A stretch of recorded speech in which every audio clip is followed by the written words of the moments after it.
I have 3 teachers. All these children that I have 3, they have autism.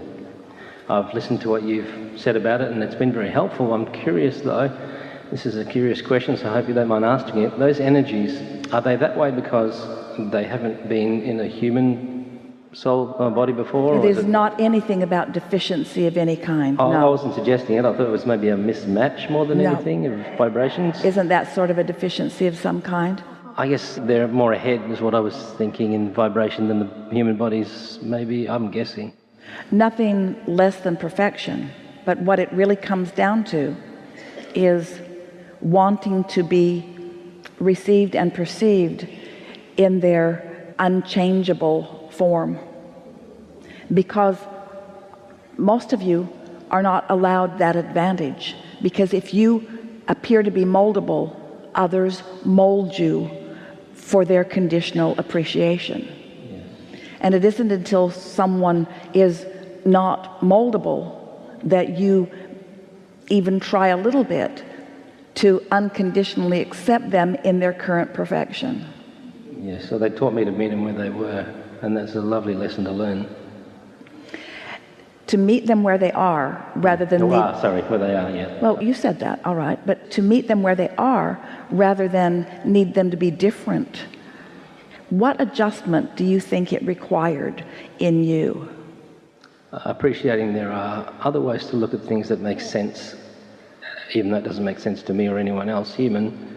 They're just seeing it a different way, and that's okay too. And it makes sense to them too. And as you hold one or all of them in your mind's eye as we're visiting here, what's different in you relative to them as compared to you relative to others?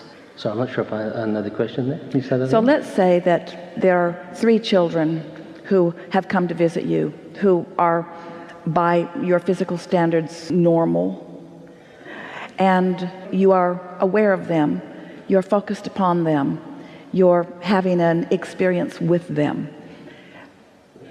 Can you isolate or identify what's different when you are regarding other people as compared to when you are regarding your 3 special children?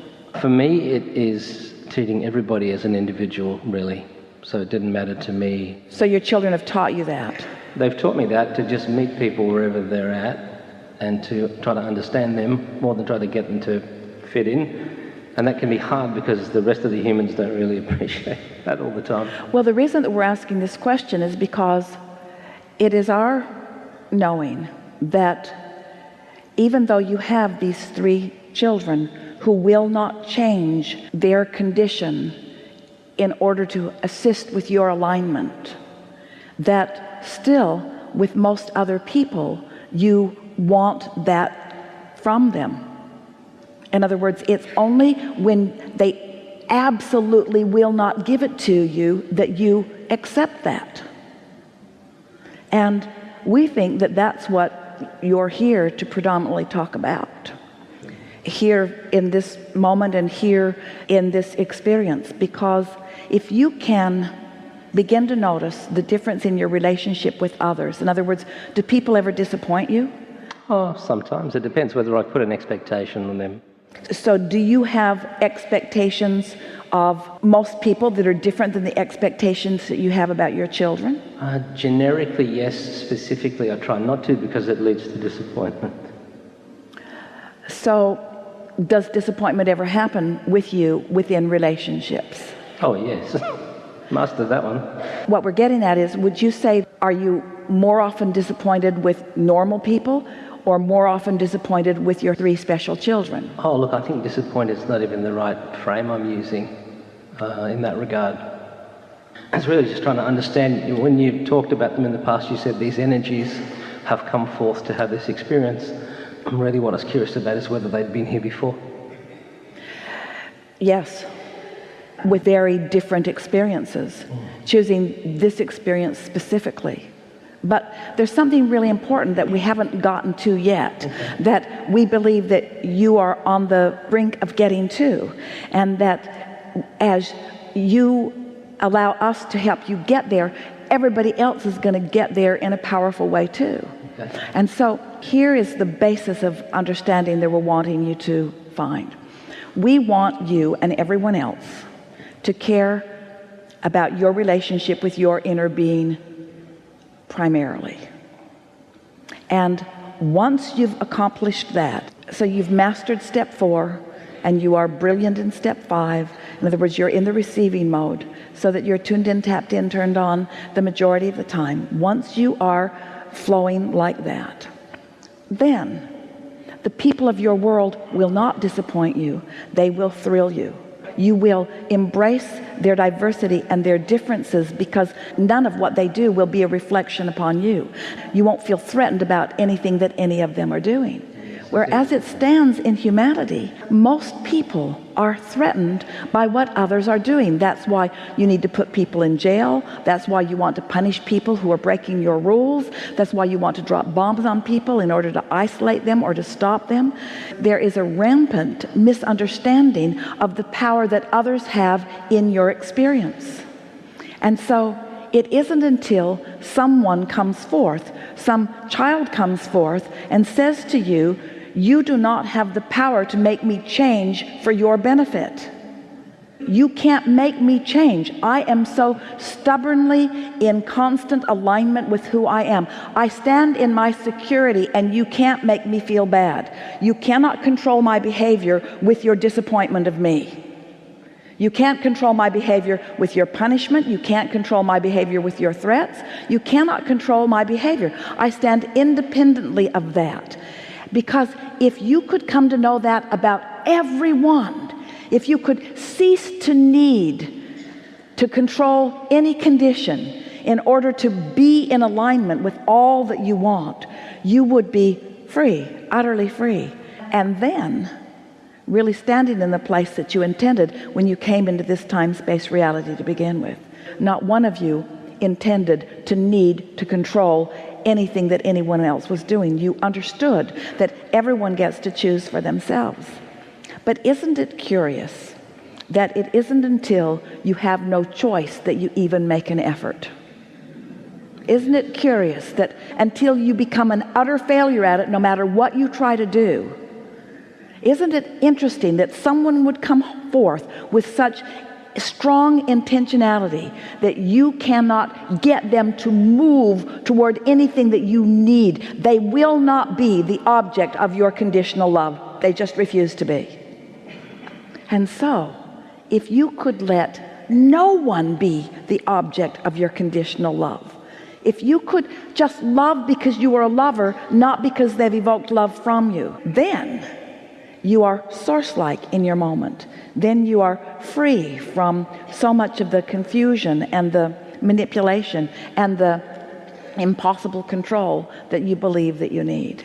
And so our encouragement to you is just for a little while, like for the rest of your life. Does that mean I'm going soon? No time soon. That you would pay attention when you feel the need to control someone, anyone, a politician, an economic situation, that when you feel the impulse or the need to control anything, if you will just stop and pretend for just a little while that they are as uncooperative and uncontrollable as these wonderful children are, you're going to discover a new approach to life experience that is like the source within you is living. Your source does not need you to be any specific way in order to love you. Source is not hindered by your behavior. And hear this.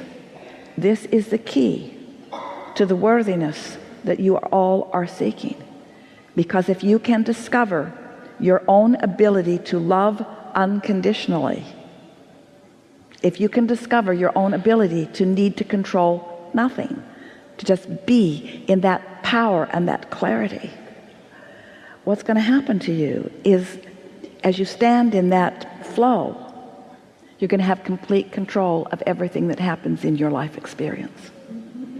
which sounds again like a paradox. It's like us saying to you, if you don't need the condition to be any certain way and you find the unconditioned, then you're going to line up with this energy that creates worlds, and then you're going to get all the conditions that you want. And you say, wait a minute, why don't you just give me all the conditions that I want? Why do I have to be unconditional before I can get the conditions? And we say, because the existent condition, hear it, the existing condition is not what you're looking for. You're looking for something beyond the existing condition. The existing condition is limiting you from the more that you've already put into your vortex. So we said to you earlier, contrast is causing you to put things into your vortex. Do you accept that your vortex as an evolved, expanded version of the reality that is? And so doesn't it make perfect sense that the reality that is preventing you from the expansion that you are seeking? This all fits together. In other words, those two conversations are really one conversation.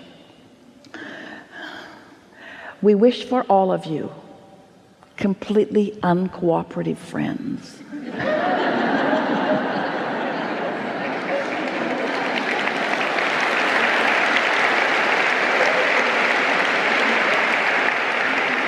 And we wish for you to say to them, I am madly in love anyway. I'm madly in love anyway. I don't need you to be different in any way, shape, or form. I don't need you to do anything.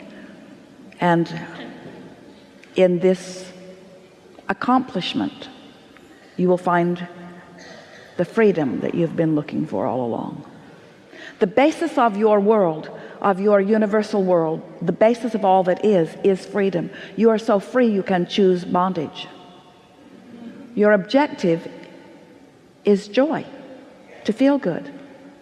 And the result is never-ending expansion. But you don't have to know any of this for the expansion to occur.